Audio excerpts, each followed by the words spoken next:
आई भैया, हम गायिका दीपांजलि यादव सब कोई के प्रणाम करतानी।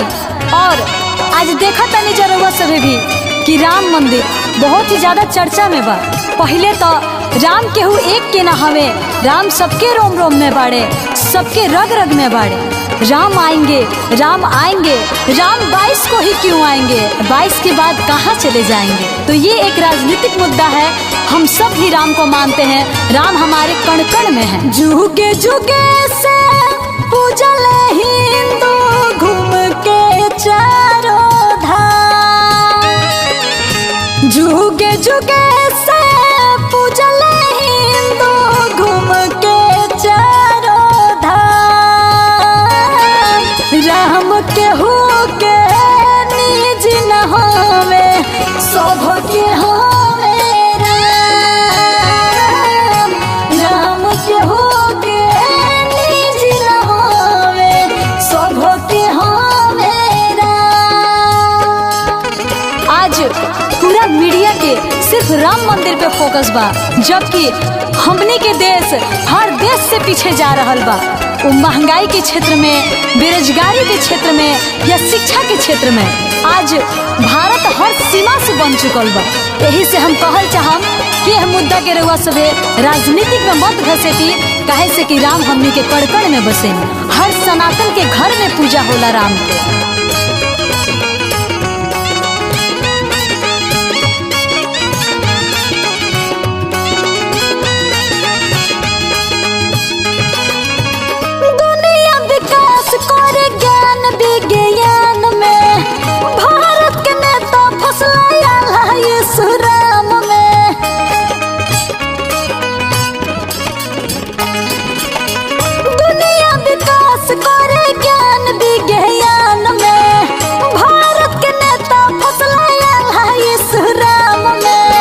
सृष्टि के मालिक हो, सृष्टि के बनावले, उनके बनावता इंसान।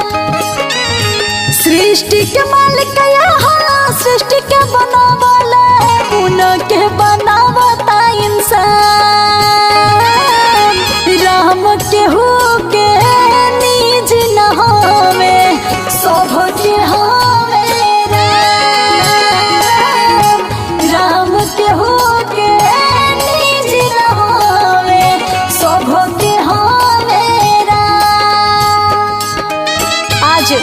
हमने के मंदिर मस्जिद खातिर एक दूसरे के खून के प्यासा हो गइल बानी जा। राम कभी ना कहनी कि हमरा मंदिर खातिर खून के नदी बहा दिहल जा। अरे वो तो भगवान है, हर इंसान में बसते हैं, सिर्फ देखने का नजरिया अलग है। आप जिस रूप में देखिए, हमारे राम वहीं पर है।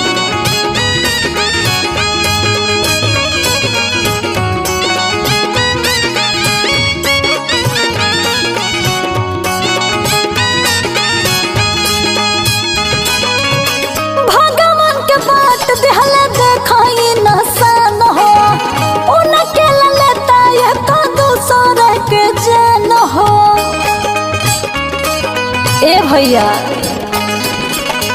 भगवान के बाट दिहला देखो इंसान हो, उनके लेता ये को दूसरे के जान हो।